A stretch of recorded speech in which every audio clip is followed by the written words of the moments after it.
Praise the lord. ఒకసారి సంతోషంగా ఉన్నోళ్ళు నిర్గమకాండము 40వ అధ్యాయంకి తిప్పుదాం పరిశుద్ధ గ్రంథాన్ని. Let us turn our books to book of Exodus chapter 40. దాదాపుగా 40వ అధ్యాయం చివరికి వచ్చేసేద్దాం. నిర్గమకాండము 40వ అధ్యాయము 33వ వచనం. నిర్గమకాండము 40 అధ్యాయము 33వ వచనం. మరియు అతడు మందిరముకును బలిపీఠమునకు చుట్టూ ఆవరణమును ఏర్పరిచి ఆవరణపు ద్వారపు తెరను వేసెను. అలాగున మోషే పని సంపూర్తి చేసెను. అప్పుడు మేఘము ప్రత్యక్షపు గుడారమును కమ్మగా యెహోవా తేజస్సు మందిరమును నింపెను. ఆ మేఘము మందిరం మీద నిలుచుట చేత మందిరము యెహోవా తేజస్సుతో నిండెను కనుక మోషే ప్రత్యక్ష గుడారంలోకి వెళ్ళలేకుండెను. 36వ వచనం. మేఘము మందిరం మీద నుండి పైకి వెళ్ళినప్పుడు ఇళ్లను ఇజ్రాయేలు ప్రయాణమైపోయేది. ఇదే వారి ప్రయాణ పద్ధతి. ఆ మేఘము పైకి వెళ్ళని ఎడల అది వెళ్ళు దినం వరకు వారు ప్రయాణం చేయకుండిరి. ఇజ్రాయేలు అందరి కన్నుల ఎదుట పగటి వేళ యెహోవా మేఘము మందిరం మీద ఉండెను, రాత్రివేళ అగ్ని దాని మీద ఉండెను. వారి సమస్త ప్రయాణములో ఇలాగునే జరిగెను. Praise the Lord. ఆమేన్. ప్రార్థించుకుందాం. మహాపరిశుద్ధుడా, మహాగణుడా, కృప కలిగిన తండ్రి, దయగల మా ప్రియ పరలోకపు దేవా, ఈ రాత్రి మరొకసారి నీ యొక్క సన్నిధిలో మేమందరం ఈ రీతిగా తరలివంచుటకు, ప్రార్థన చేయుటకు, నిన్ను స్తుతించుటకు, మహింపరచుటకు, గణపరచుటకు, నీ యొక్క వాక్యం వినటానికి నువ్వు మాకు చేసే సహాయాన్ని బట్టి, సమకూర్చుతాన్ని బట్టి నీకు వందనాలు ప్రభువా. నిశ్చయంగా నీ యొక్క వాక్య వద్దకు మేము సమీపిస్తుండగా నీ యొక్క ఆత్మతోనూ శక్తితోనూ ప్రభావంతో మమ్మల్ని నింపి నడిపించి మీరే మా మధ్యలో మహిమయు ఘనతయు ప్రభావం పొందుకునమని సమస్తం మీ పేరిట ఆరోపిస్తూ ప్రభువైన యేసు క్రీస్తుని పరిశుద్ధమైన నామములో స్తుతిస్తూ ప్రార్థిస్తూ వినయంగా అడిగి వేడుకుంటున్నాము. ఆమేన్. God bless you. అందరం కూర్చున్నాము. Praise the Lord. ఆమేన్. ఇది కొంచెం వాతావరణం ఎండాకాలం ఉన్నట్టుగా ఉన్నది, అంతేనా? అయితే నేను నమ్ముతా ఉన్నా వాతావరణం ఎలాగున్నప్పటికీ దేవుని కృప మనకు ఉంటే సరిపోతుందని నమ్ముతున్నాను నేను. ఆమేన్. నిజంగా ఎంతమంది ఇక్కడ ఉన్నారు? ఒకసారి చేతులు తెచ్చిన వాళ్ళు, ఒకసారి ఆమెలు తెచ్చిన వాళ్ళు, సంతోషంగా వచ్చిన వాళ్ళు, దేవుడు నాతో మాట్లాడుతూ నమ్మకం కలిగిన వాళ్ళు. Praise the Lord. హల్లెలూయా. ఎందుకంటే ఈరోజు దేవుని కృపమైతే మనము వాక్యాన్ని ఎలాగ వెంబడించాలో కూడా చూద్దాం. ఇక్కడ ఒక మంచి మాట ఉన్నది. మొదటి 40వ అధ్యాయం 33వ వచనం. అతడు మందిరమునకును బలిపీఠమునకు చుట్టూ ఆవరణము ఏర్పరిచి ఆవరణపు ద్వారపు తెరను వేసెను. ఆమేన్. ఇది పాత నిబంధన గురించి ఎవరికైనా తెలిస్తే, దాంట్లో దేవాలయం గురించి కానీ తెలిస్తే, మోషే కట్టినప్పుడు దేవాలయం ఎలాగున్నదో కానీ మీకు తెలిస్తే, ఇక్కడ మోషే ఏం చేశారో అర్థమవుతుంది. దేవాలయం పని అంతా పూర్తయిపోయింది. ప్రతిదాని కొలత ప్రకారం ఏది ఎక్కడ ఉండాలి మొత్తం అన్ని పెట్టేశారు. ఇక చిట్ట చివరి పని ఒకటి మిగిలినది. ఏంటంటే ఆ పని దేవాలయంలో ఉన్న అతి పరిశుద్ధమైన స్థలం ఏదైతే ఉన్నదో దాని లోపల ఉపకరణాలన్నీ దాని స్థానంలో పెట్టేసి ఇక పని మొత్తం సంపూర్తి చేసి చిట్ట చివరి పని ఏంటంటే అప్పటి వరకు పైన నిలబెట్టిన అతి పరిశుద్ధ స్థలం యొక్క ఆ తెరను కిందకి దించాలి. ఏమా అంతా అయిపోయింది, పని పూర్తి. Praise the Lord. చాలా జాగ్రత్తగా గమనిస్తే అంత పని పూర్తి అయిపోయినా దేవుని లోపలికి రాలా. ఎప్పుడు వచ్చాడండి? లేఖనం చదివాం కదా మనం. బలిపీఠమునకును మందిరమునకు చుట్టూ ఆవరణమును ఏర్పరిచి ఆవరణపు ద్వారపు తెరను వేసెను. అలాగూ మోషే పని సంపూర్తి చేసెను. అప్పుడు మేఘము ప్రత్యక్ష గుడారమును కమ్మగా యెహోవా తేజస్సు మందిరమును నింపెను. ఎప్పుడు? ఆ తెరను కిందకి దించినప్పుడు, అంటే దేవాలయంలో ఉన్న అతి పరిశుద్ధమైన స్థలాన్ని వేరు చేసినప్పుడు అప్పుడు మేఘం లోపలికి వచ్చింది. అప్పుడు యెహోవా తేజస్సు లోపలికి వచ్చింది. Praise the Lord. మరి ఈరోజు దేవుని చిత్తమైతే మనం ఆ మేఘం గురించి, ఆ తేజస్సు గురించి, ఆ నడిపింపు గురించి, అగ్నిస్తంభం గురించి, మేఘస్తంభం గురించి, ఇజ్రాయెల్ నడిచిన విధానం గురించి మనం మాట్లాడుకుందాం. ఎంతమంది నిజంగా వినడానికి వచ్చారు ఈ రాత్రి? Praise the Lord. అక్కడ ఒక మాట ఉంది 35వ వచనంలో. ఆ మేఘము మందిరం మీద నిలుచుడి చేత మందిరము యెహోవా తేజస్సుతో నిండెను కనుక మోషే ప్రత్యక్షపు గుడారంలోకి వెళ్ళలేకుండాను. Praise the Lord. ఇప్పుడు వాస్తవంగా మోషే ఎవరంటే పిలువబడిన దేవుడి సేవకుడు, పిలువబడిన ప్రవక్త, ఎన్నుకోబడిన వ్యక్తి. కానీ ఎన్నుకోబడిన వ్యక్తికి కూడా లోపల పోవడానికి వీలు లేకుండా దేవుడు లోపలంతా తన తేజస్సుతో నింపేశాడు. ఏమన్ రాత్రి మీకు ఒక చిన్న విషయం చెప్తాను. నిజంగా మీరు విశ్వాసైనా, పరిచయం చేసేవాళ్ళైనా, సేవలో ఉండేవాడైనా, సేవకుడైనా మీకు ఒక మాట నేను జ్ఞాపకం చేస్తా. ఏంటంటే మీ లోపలికి అదే తేజస్సు కానీ వచ్చినట్లయితే, ఆ దేవాలయపు తెరలోకి ఆ తేజస్సు ఎప్పుడైతే వచ్చినదో మోషే లోపల రాలేకపోయాడు. నిజమేనా? మరి అదే అంటున్నా, ఆ దేవాలయం ఈ రోజు ఎవరో తెలుసా మీకు? ఎక్కడ సమాధానం రావట్లేదు నాకు. ధైర్యం ఉన్న వాళ్ళు చెప్పండి, అందరూ వద్దు. ధైర్యం ఉంటే లేకపోతే వద్దండి. మీరు భయపడే వాళ్ళైతే ఎవరు చెప్పొద్దు. ఆ దేవాలయం ఎవరు? అయితే అపోస్తలుని పౌలు అంటున్నాడు, పరిశుద్ధాత్మకు మీరు ఆలయమై ఉన్నారు ఎరుగరా? మీ దేహము దేవుని ఆలయమై ఉన్నది మీరు ఎరుగరా? అంటే ఇప్పుడు దేవుడు యొక్క పరిశుద్ధాత్మ, లేకపోతే దేవుడు యొక్క తేజస్సు, దేవుడు యొక్క మహిమ, ఆ మేఘము ఎక్కడికి రావాలని కోరుకుంటుందంటే ఈ మానవులు కట్టిన ఆలయంలోకి రావాలని దేవుడు కోరుకోవట్లా. దేవుడు కోరుకుంటుంది, పౌలు గారు చెప్తుంది ఏంటంటే నీవే దేవాలయమై ఉన్నావు. ఆయన నీ లోపలికి రావాలని కోరుకుంటున్నాడు, నీ లోపల నివాసం చేయాలని కోరుకుంటున్నాడు, నేను నడిపించాలని కోరుకుంటున్నాడు. Praise the lord.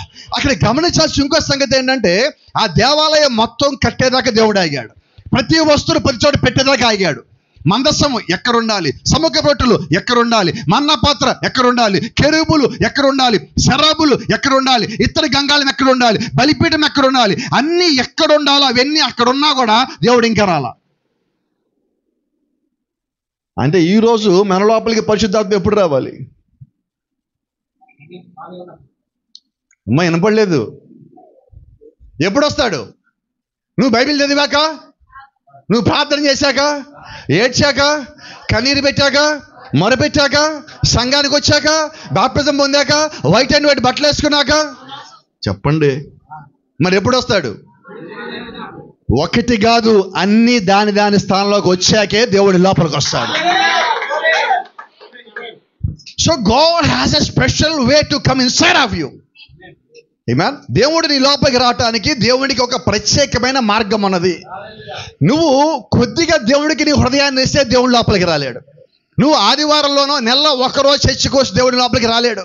నువ్వు నెలలో ఒకసారి ప్రార్థన చేసి దేవుడి లోపలికి రాలేడు.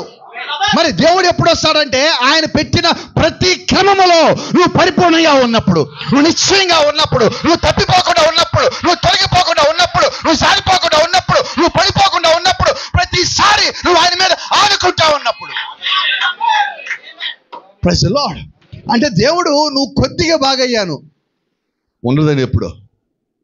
ఈరోజు చాలామంది కొన్నిసార్లు సాక్ష్యాలు చెప్తా ఉంటా, నేను ఎదురు చూస్తూ ఉంటా. ఏంటంటే బలహీనం ఉన్న మనిషి లేచి కొద్దిగా నడుస్తూ ఉంటాడు, కుంటుదా నడుస్తూ ఉంటాడు. వాళ్ళు అంటారు దేవుడు స్వస్థపరిచాడని. నేను ఇంకో మాట చెప్తా, దేవుడు కొద్దిగా స్వస్థపరచడం. నిన్ను పైకి లేపటానికి అది విశ్వాసమే. నీ విశ్వాసం అక్కడ తీసుకొచ్చి నువ్వు పూర్తిగా నమ్మావా, నువ్వు పూర్తిగా లేచి నడుస్తావు. నిజమేనా? పూర్తిగా నమ్మండి ఏదైనా కూడా. కొద్దిగా నమ్మద్దు, కొద్దిగా దిగి నువ్వు ఆగిపోద్దు. నువ్వు పరిపూర్ణంగా దేవుణ్ణి నమ్మవరుస్తున్నావు, పరిపూర్ణంగా దేవుణ్ణి వెంబడించవస్తున్నావు. చూడండి, దేవుడు దేవాలయంలో మందసం పెట్టగా లోపలికి రాలా, కెరూబులు పెట్టగా లోపల రాలా, శరాబులు పెట్టగా లోపల రాలా, మన్నా పాత్ర పెట్టగా లోపల రాలా, లోపల పదాకులు పెట్టగా లోపల రాలా. ఆవరణంలో ఉన్న పని మొత్తం పూర్తి అయిన తర్వాత లోపలికి వచ్చాడు. అలాగే దేవుడు నీ లోపలికి రావాలంటే దేవుడు నీ హృదయంలో ఎక్కడ ఏం పెట్టున్నాడో, నీ జీవితంలో దేవుడు ఎక్కడ ఏం పెట్టున్నాడో అవన్నీ ఆ స్థానంలోకి వచ్చాకే దేవుడు లోపలికి వస్తాడు. ఆమేన్. కాబట్టి ఇప్పుడు నా పని ఏంటి? ఎవరికి వాళ్ళు మిమ్మల్ని మీరే అడగవలసిన ఒక ప్రశ్న ఉన్నది. అదేంటో తెలుసా? మరి నా పని ఏంటి ప్రభువా? నువ్వు దేవుని దేవాలయమై ఉన్నావు. ఈ దేవాలయంలో ఏవి ఎక్కడ పెట్టాలో దేవుడు వాక్యంలో చెప్పాడు. వాటిని వాటి స్థానంలో తీసుకొచ్చి పెట్టేశాక అప్పుడు దేవుడు లోపలికి వచ్చి పని చేస్తాడు. ఎలాగ పని చేస్తాడో చెప్పనా? ఎంత ఆశ్చర్యం అంటే, లోపల పరిచయం చేయటానికి మోషే వస్తే మోషేకి ఎక్కడే ఉన్నాయో కనబట్టాల, బయటికి వెళ్ళిపోయాడు. రహస్యం ఏంటంటే, ఒకవేళ అదే పరిశుద్ధాత్మగా నీ లోపలికి వస్తే, అదే మేఘ నీ లోపలికి వస్తే, అదే అగ్నిస్తంభం నీ లోపలికి వస్తే, అదే తేజస్సు నీ లోపలికి వస్తే, నీవు కూడా నీ లోపలికి పోలేవు, బయటికే పోవాలి నువ్వు. అర్థమైందా? అంటే ఈ లోకంలో ఉన్న నీవు దేవుని లోపలికి వచ్చాక నీ లోపలికి నువ్వు పోలేవు.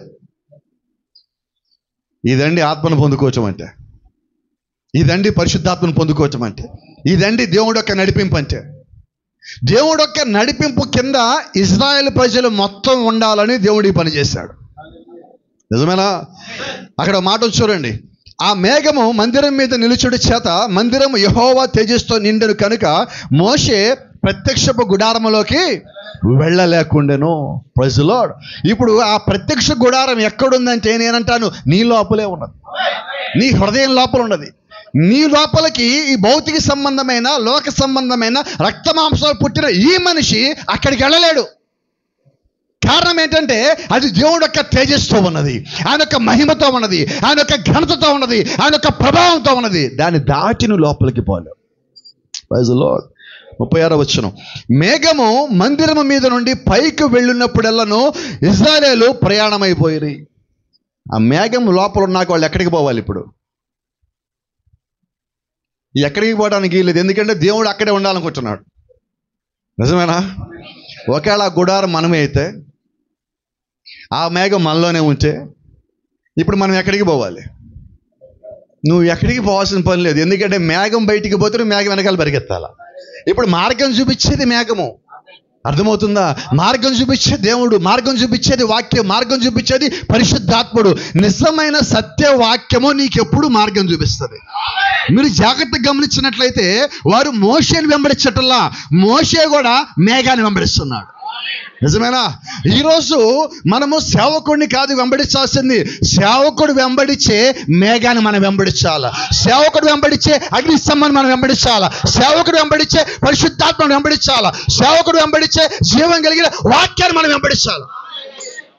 ఏమా అయితే ఇది అందరూ చూడగలరా? చూడలేరండి. సేవకుడిని చూసేవాళ్ళు కొద్దిమంది. నేను ఎప్పుడు కూడా చెప్తాను, ఈరోజు కూడా సేవకుల్లో పరిచయం చేసే వాళ్ళలో తప్పులు ఎత్తికే వాళ్ళతోనే జీవితం అంతా అయిపోతుంది.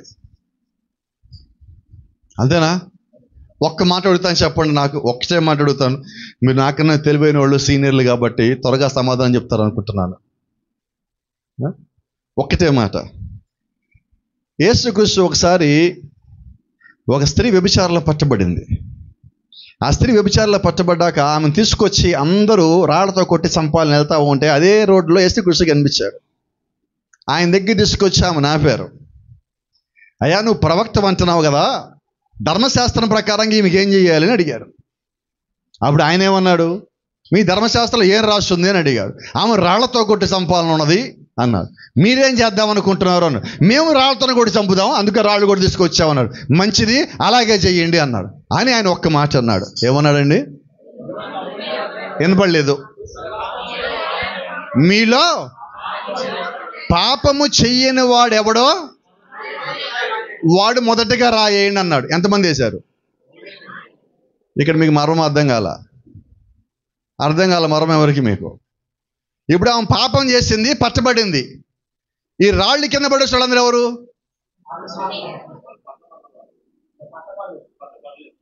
వాళ్ళందరికీ ఆమె పట్టబడింది, కానీ యేసుక్రీస్తుకి వీళ్ళందరూ పట్టబడ్డారు. అది సంగతి అక్కడ అర్థం కావాల్సింది. నా మాటలు మీకు అర్థమవుతున్నాయా? అంటే ఇప్పుడు రాళ్ళు వేయటానికి వచ్చే వాళ్ళందరూ ఎవరు? వినబడలా? ఏం పాపులు? ఈమె ఒప్పుకున్నది, వాళ్ళు ఒప్పుకొని పాపులు.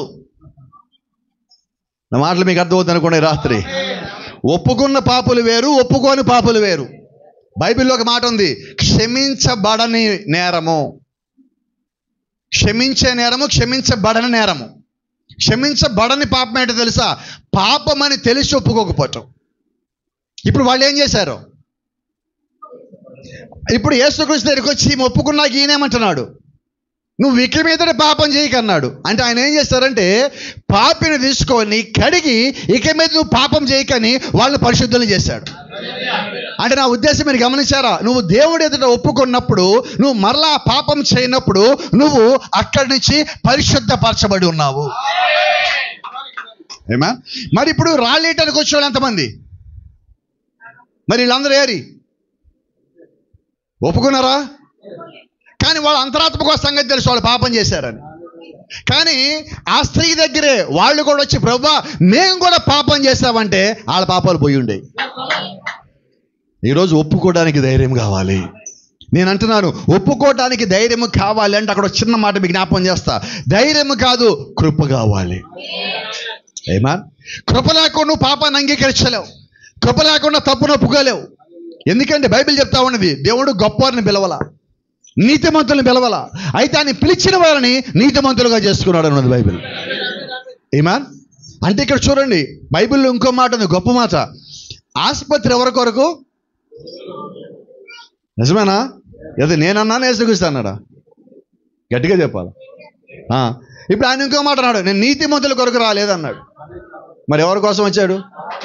వినపడలేదు నాకు. కొంచెం గట్టిగా చెప్తారా?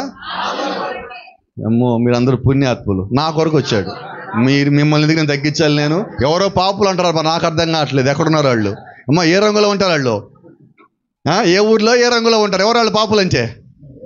మనమే. మీ సంగతి మిమ్మల్ని కలిపి కోపం వస్తుందేమో. నేనే. ఆయన ఎవరి కోసం వచ్చాడు?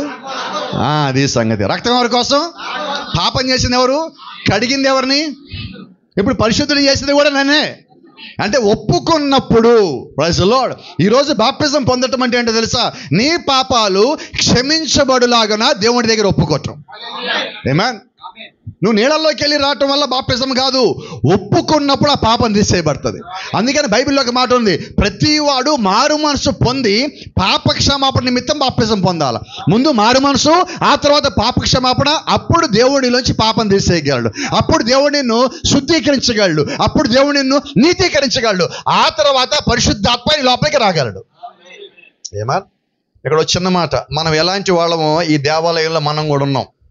మోషే కట్టిన గుడారంలో మనం కూడా ఉన్నాం. చాలామందికి అర్థం కాదు మనం కూడా ఉన్నామంటే. ఒకసారి జ్ఞాపకం చేస్తాను మీకు. ఈరోజు ఒక జంతువు పేరు మీకు చెప్తున్నా. తర్వాత ఇళ్ళకి వెళ్ళాక అందరికీ మొబైల్ వాడటం బాగా నొచ్చు కాబట్టి ఒకసారి ఆ పేరు కొట్టి చూస్తే మీకు ఆ జంతువు ఏంటో కనబడుతుంది. ఈ దేవాలయం కట్టినప్పుడు దేవుడు మోషేతో ఒక మాట చెప్పాడు. మోషే, నువ్వు దేవాలయం కట్టాలనుకుంటున్నావు కదా, లేదా గుడారం కట్టాలనుకుంటున్నావు కదా, ఈ గుడారం పైకప్పు ఈ చుట్టూతా నేను చెప్పిన దాంతో నువ్వు కట్టాలి అన్నాడు. సరే ప్రభువా, చెప్పు, కడతాను. అదెంత పని? నువ్వు చెప్పింది నేను చేయటమే కదా నా పని అన్నాడు. కట్టమన్నప్పుడు ఆయన అన్నాడు, సముద్ర వత్సల తోళ్లతో కట్టాలి అన్నాడు. ఏంటండి అది? సముద్ర వత్సల తోళ్లతో నువ్వు కట్టాలి అన్నాడు. ఏంటి సముద్ర వత్సల తోళ్ళు అంటే? మీరు చరిత్ర ప్రకారంగా చూసినా, వర్తమాన క్రమం ప్రకారం మీరు చూసినా, దాన్ని మనం అందరూ వాడే భాషలో దానికి ఒక పేరుంది, బ్యాడ్జర్. బ్యాడ్జర్. ఏ బ్యాడ్జరు? మళ్ళీ దానికి ఒక పేరు ఉంది. అది మామూలు బ్యాడ్జర్ కాదు. దానికి ఇవ్వబడిన పేరు ఏంటంటే హనీ బ్యాడ్జర్ అంటారు. దాన్ని ఉందనుకుంటా నా దగ్గర.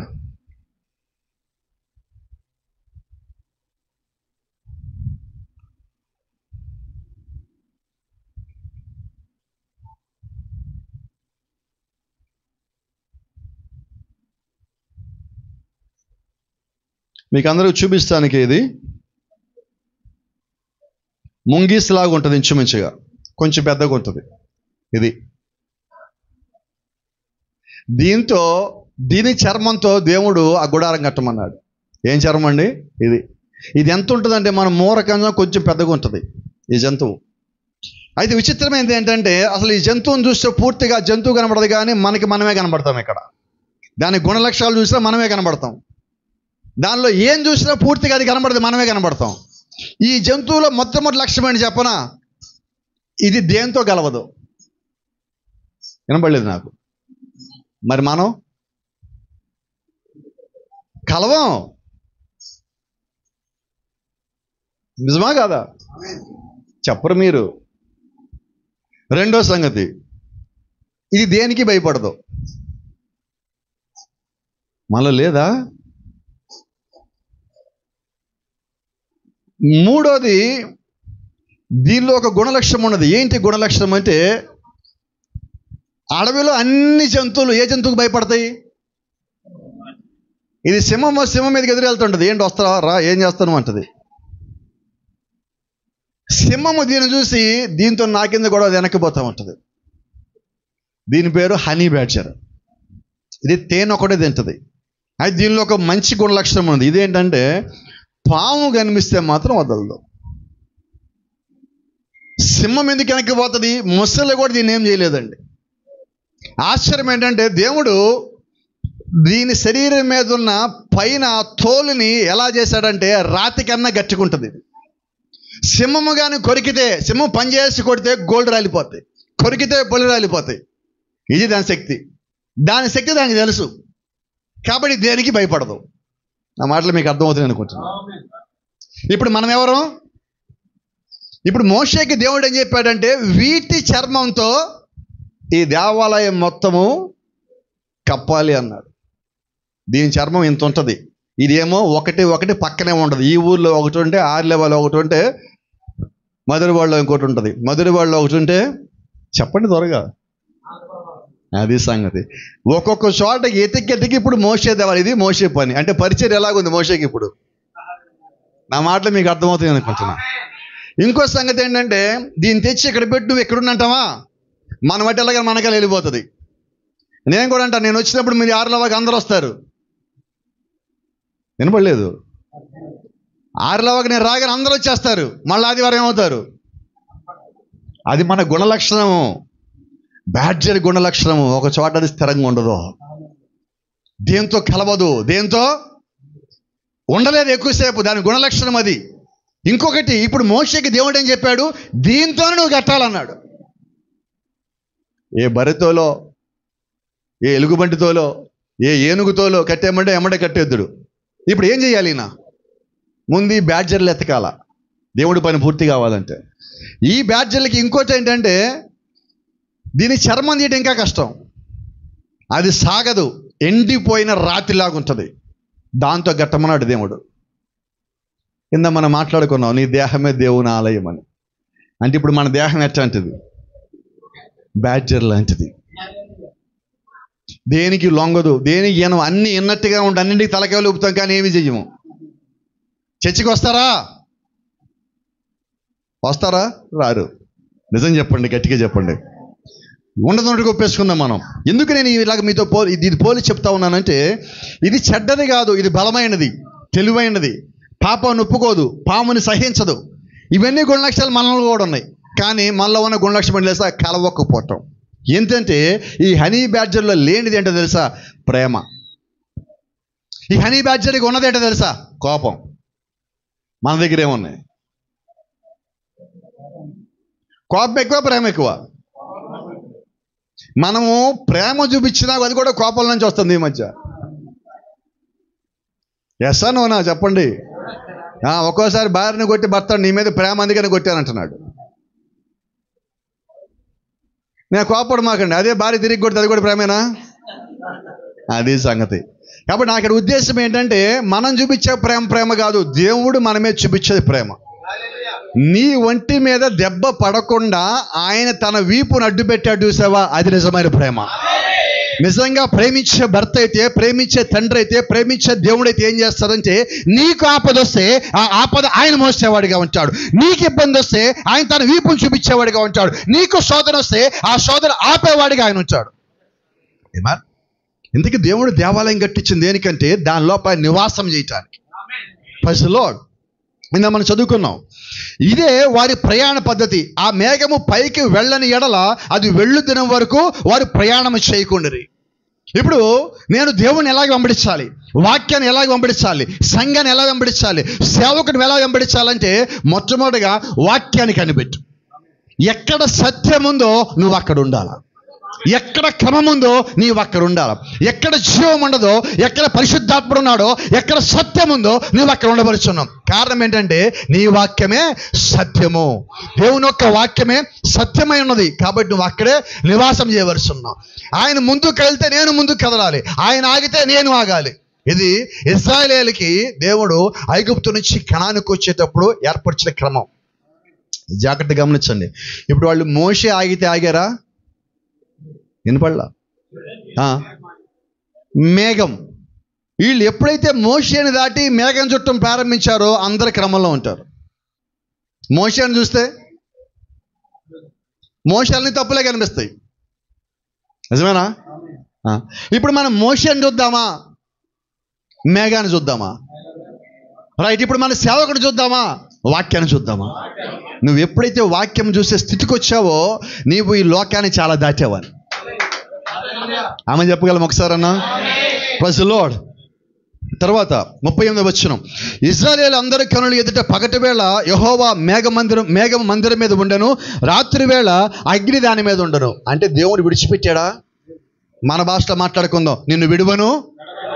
అదే కదా, పగలు మేఘస్తంభము, రాత్రి అగ్నిస్తంభం. విడిచిపెట్టింది ఎక్కడ? విడిచిపెట్టలేదు. అయితే మీరు గమనించండి, ఆయన అలా విడిచిపెట్టకుండా వాళ్ళు నడిపించుకుంటూ పోతున్నప్పటికీ కూడా ప్రజలు దేవుడికి వ్యతిరేకులయ్యారు.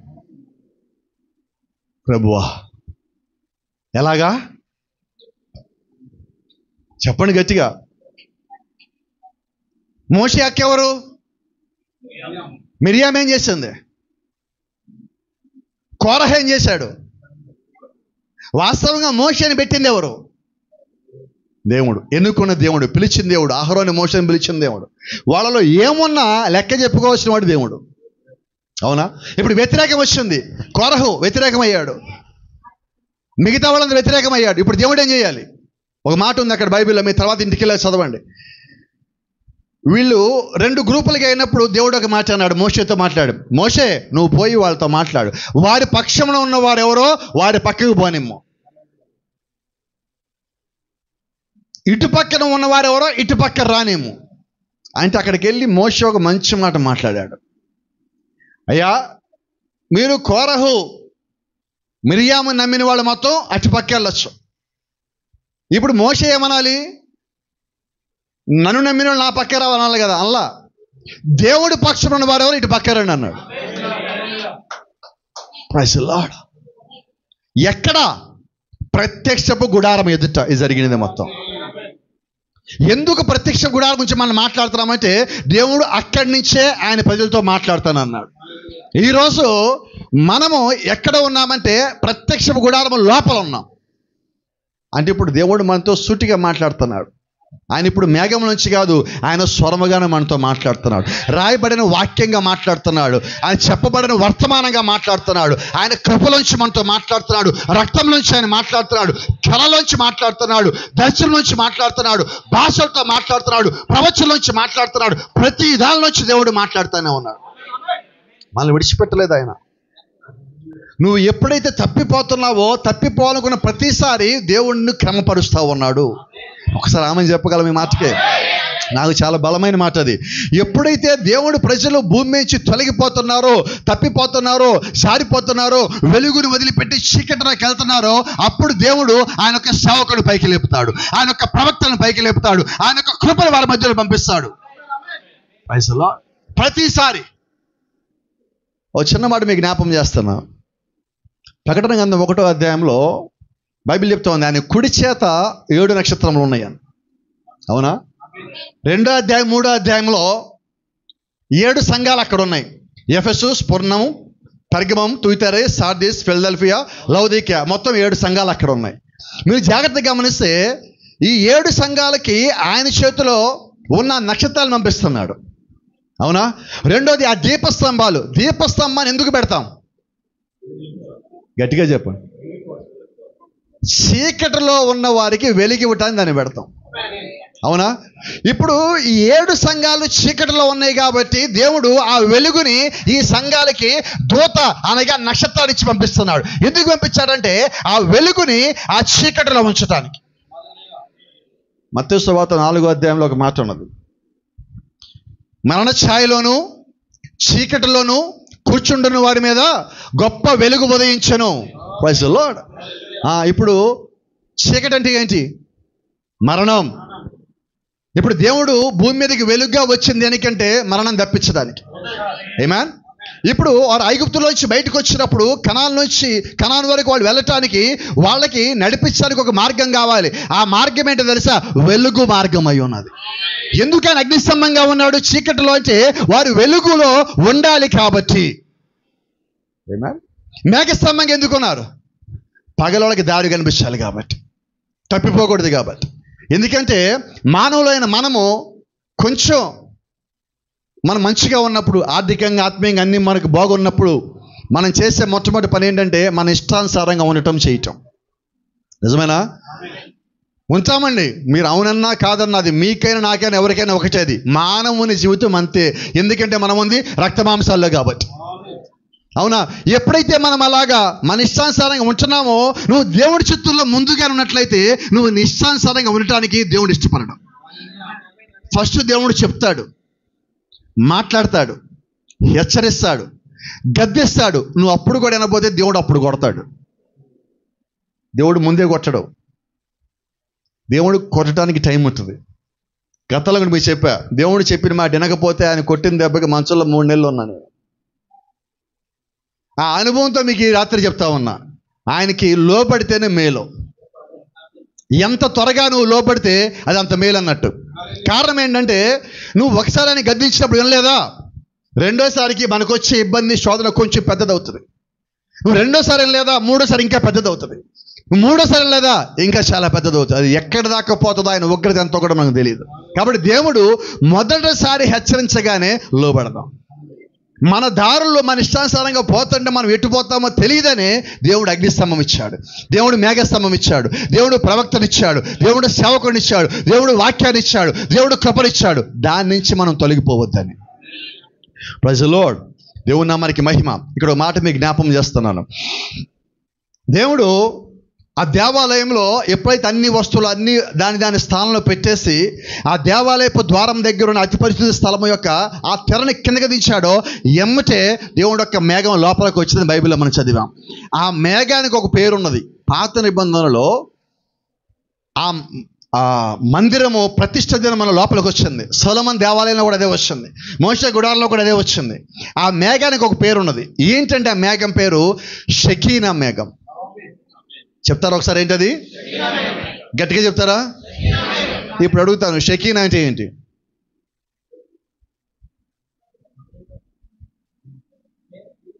What is the real meaning of the word shekinah? చెప్పనా? షకీనా అంటే అర్థము నివసించుట. ఏంటండి? Dwelling or settling.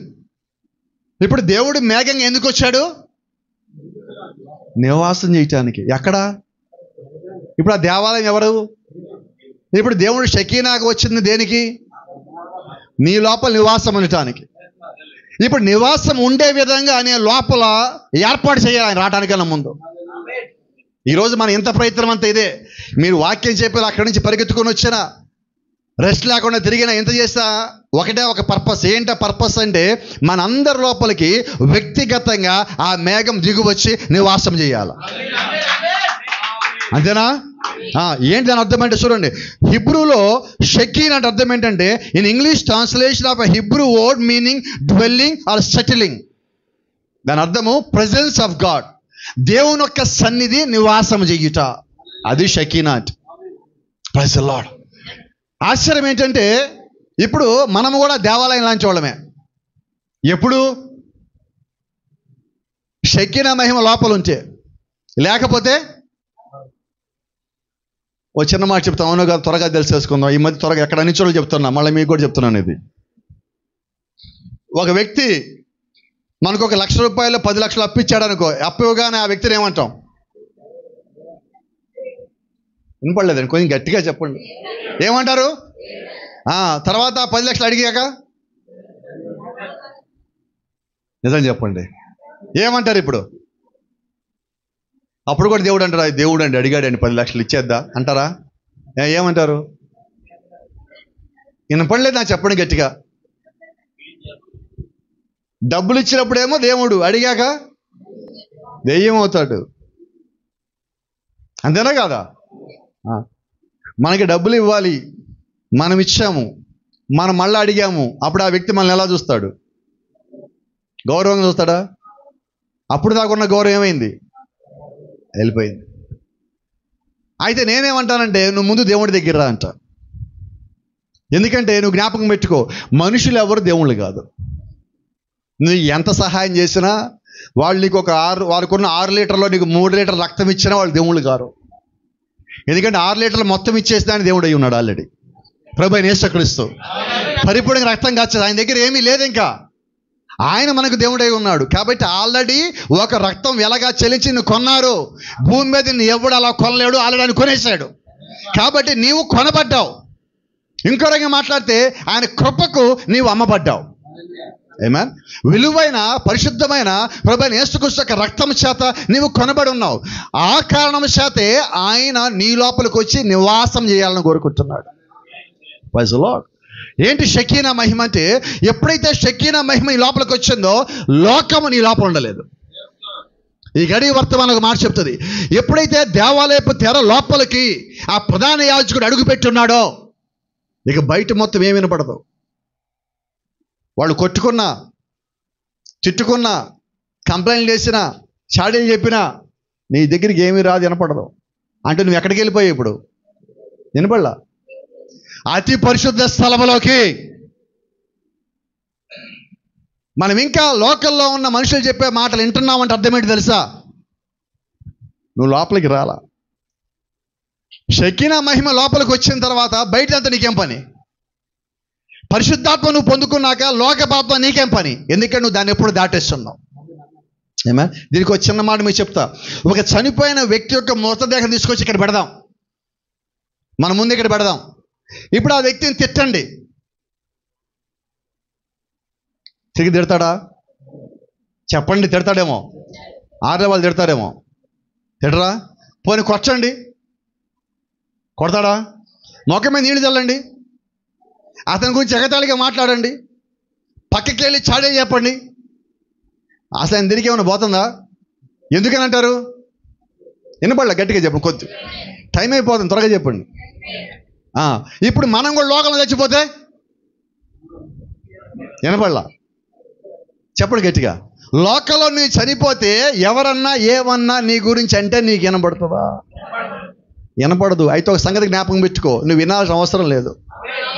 నువ్వు దేవుడికి అప్పచెప్పాక నీ బాధ్యత దేవుడిది. ఒక చిన్న కథ నాకు జ్ఞాపకం వచ్చింది, చెప్పండి. 2 సార్లు గుర్తు వచ్చింది, చెప్పకపోతే లెక్క చెప్పాలి నేను, అందుకని చెప్తున్నాను. ఒక బావిలో ఒక కప్ప ఉన్నది. ఈ కప్ప పైన అంతెత్తున్న గట్టు మీదకి ఎగరడానికి ప్రయత్నిస్తుంది. మిగతా కప్పలు మొత్తం మేము చూసాములే, చాలాసార్లు చూసాము, అబ్బో మేము 10 ఏళ్ళ నుంచి ఎగురుతావాలి, ఇవేం ఎగురుతావులే అంటా ఉన్నాయి. కరెక్ట్గా మాట్లాడితే 6 అనుకుందాం, కాసేపు మనకు అర్థం కావాలి త్వరగా. పరిశుద్ధాత్మను పొందుకోవాలి, ప్రార్థన చేయాలి, చర్చి కట్టాలి, పరిచయం చేయాలంటే మిగతా వాళ్ళందరూ ఏమన్నారు? చెప్పరు ఎవరు? అబ్బో మేము ఎప్పటి నుంచో చేస్తున్నావాలి, ఎప్పుడు కావాలి, చాలా చూస్తే ఏంది అంటానే ఉన్నది. అయితే వాస్తవానికి ఏంటంటే ఆ కప్ప ఆ బావిలోది కాదు, బయట నుంచి వచ్చి బావిలో పడింది. ఇప్పుడు ఈ బావిలో కప్ప దగ్గరికి వచ్చి మిగతా కప్పలన్నీ ఉంటే మిగతా కప్పలతో ఈ కప్ప అంటున్నది, నేను సముద్రం నుంచి వచ్చాను, సముద్రం చాలా పెద్దది అన్నది. ఇప్పుడు ఈ బావిలో కప్ప ఇక్కడి నుంచి ఇక్కడ దాకా దూకింది. బావిలో ఇక్కడి నుంచి ఇక్కడ దాకా దూకి అంటది, ఈ సముద్రం ఎంత ఉంటుందా అన్నది. నా మాటలు అర్థమవుతున్నాయా? బావి ఎంత ఉన్నది, కప్ప ఇక్కడి నుంచి ఇక్కడ దాకా దూకి మీ సముద్రం ఎంత పెద్దదా అని అడిగింది. ఇప్పుడు సముద్రం నుంచి వచ్చిన కప్ప ఈ బావిలో కప్ప ఏం చెప్పాలో చెప్పండి, చెప్పడానికి అవుతుందా?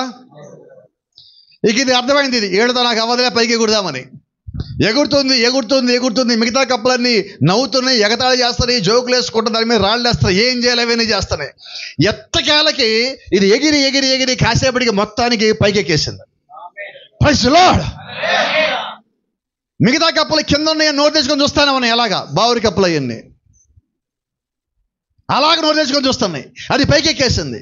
ఆ పైన ఇంకో కప్ప దాని దగ్గరికి వచ్చింది. వచ్చి ఆ కప్పలన్నీ కింద నుంచి అంతంతగా కేకలేస్తాను, నువ్వు రాలేవంటున్నాయి, ఎక్కలేవంటున్నావు, నువ్వు ఎగరలేవంటున్నాయి, నీ వల్ల కాదంటున్నది, నువ్వెలాగొచ్చావన్నది. ఈ పైకి వచ్చిన కప్ప అంటది, నువ్వేమంటున్నావు నాకు వినబడలేదు అన్నది. ఎంతమందికి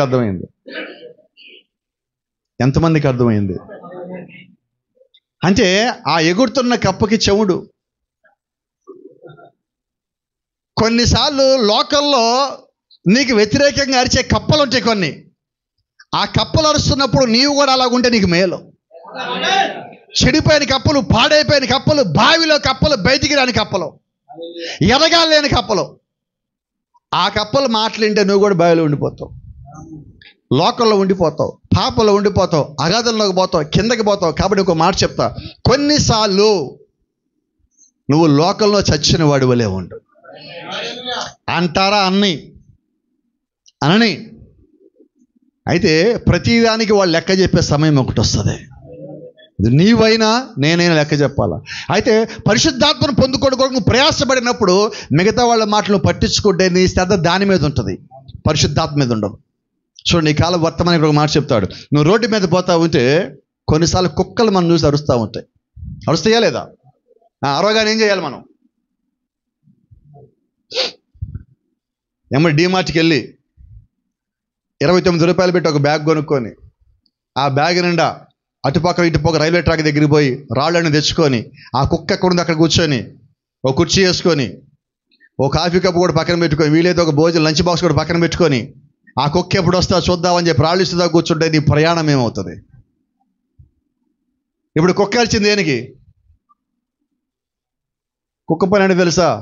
ఎవరు వచ్చినా అరుస్తుంది. నీ పని ఏంటి? నువ్వు దానికి దూరంగా వెళ్తుంటే దాని అరుపు నీకు వినపడదు.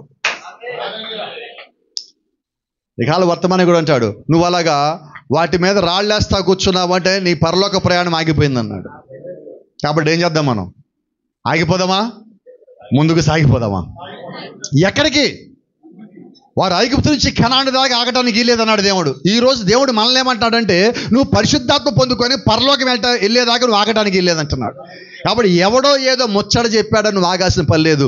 పరిశుద్ధాత్మను వెంబడించు, వాక్యంని వెంబడించు, దేవుని కృపను వెంబడించు, షకీనా మహిమను వెంబడించు. ఆయన నీ లోపల నివాసం ఉండి నిన్ను నడిపించేంత వరకు నువ్వు దాన్ని వెంబడిస్తాలి. ఎప్పుడైతే నువ్వు ఆ షకీనా మహిమను పొందుకున్నావో, ఆ మేఘం లోపలికి వచ్చిందో, నువ్వు ఆ తెర లోపలికి వచ్చావు. తెర బయటికి నీకు వినపడవు. ప్రధాన యాజకుడైన అహరోను ప్రాయశ్చిత్తంగా అర్పించబడి రక్తం తీసుకొని అతి పరిశుద్ధమైన స్థలం లోపలికి వచ్చిన తర్వాత ఆరంభంలో పెట్టే కేకలానికి వినపడవు. పరిశుద్ధమైన స్థలంలో లేవీలు పెట్టే కేకలానికి వినపడవు. కారణం ఏంటంటే అప్పటికి ఆయన మహిమ లోపలికి వచ్చాడు. షకీనా మహిమ ఉండే చోటుకు వచ్చాడు. ఎటువంటి స్థలం అంటే తెలుసా? అది ఆశ్చర్యమైన స్థలం అండి. నాకు చాలా ఇష్టమైన స్థలం అది. ఏంటి ఆ స్థలం అంటే, ఒకసారి అహరోను కంగారులో భయముతో లోపలికి వచ్చి వెళ్ళిపోతూ తన చేతి కర్ర మర్చిపోయి వచ్చాడు. మళ్ళా లోపల పడడానికి వెళ్ళలేదు. వచ్చే సంవత్సరం మళ్ళీ ఆయన అక్కడికి వచ్చేసరికి ఏం జరిగింది తెలుసా? అహరోను మర్చిపోయిన చేతి కర్ర బాదం పువ్వులు పూసి కాయలు కాసింది. ఏమా? ఎండిపోయిన కర్ర, పాడైపోయిన కర్ర, జీవం లేని కర్ర, చెడిపోయిన కర్ర, దాని పేరు ఉపయోగం లేని కర్ర. లోపలికి వెళ్ళాక నీవు కూడా పరిశుద్ధాత్మ కిందకు వచ్చాక, షకీనా మహిమ దగ్గరికి వచ్చాక, ఇక్కడ గమనించాల్సి ఏంటంటే షకీనా మహిమ లోపలికి వచ్చిందంటే చచ్చిపోయేది బయటికి పోతుంది, జీవించేది లోపలికి వస్తుంది. నువ్వు జీవాన్ని కలిగి ఉంటావు. ఆ జీవము దేవుడు ఇవ్వటానికి ఈరోజు ఆ జీవము నీ లోపల నివాసం ఉండటానికి దేవుడు సిద్ధంగానే ఉన్నాడు. కాబట్టి మన సంఘానికి వచ్చాము వెళ్ళాము కాదండి, ఆత్మను పొందుకొని పోవాలా, బలం పొందుకొని పోవాలా, విశ్వాసం పొందుకొని ఇక్కడి నుంచి మనం బయటకు అడుగు పెట్టాలి. మనల్ని చూసిన బలహీనులు కూడా వాళ్ళు కూడా బలం పొందుకోవాలి మనల్ని చూస్తే. ఏమా? ఇక్కడ మనం వచ్చింది పాఠాలు అప్పచెప్పడానికి కాదు, ఇక్కడికి వచ్చింది పాఠాలు బోధించడానికి కాదు, ఇక్కడికి వచ్చింది జీవించింది చూపించడానికి, మీరు కూడా జీవించని చెప్పడానికి. ఈరోజు ఎప్పుడైతే ఆ స్థితికి వచ్చున్నావో నిశ్చయంగా దేవుడి యొక్క కృప నీతో పాటే ఉంటుంది. బైబిల్లో మనం చూసాం ఇందాక, సముద్ర వత్సల తోళ్ళ వెనకాల దేవుడు యొక్క షకీనా మహిమ ఉన్నది. ఈరోజు ఆయన సముద్ర వత్సల తోళ్ళ వెనక ఉండాలని కోరుకోవటల్లా, మానవ కట్టడముల లోపల దేవుడు ఉండాలని ఆశపట్టల్లా. అపోస్తలుని పౌలంటాడు, హస్తకృత అలంకారములందు నీవు నివాసం చేయవు.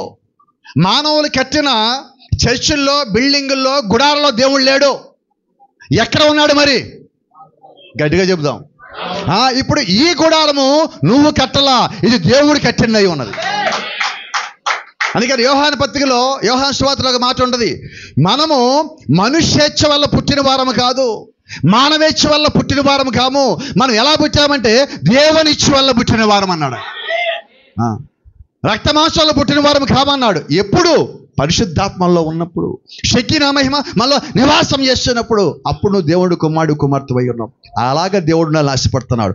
అటువంటి కృప ఈరోజు దేవుడు మనకిచ్చున్నాడు. ఆయన ఇచ్చిన కృపను మనం పొందుకున్నప్పుడు, ఆత్మను పొందుకున్నప్పుడు, అప్పుడు నీవు జీవిస్తున్న వాక్యమై ఉంటావు.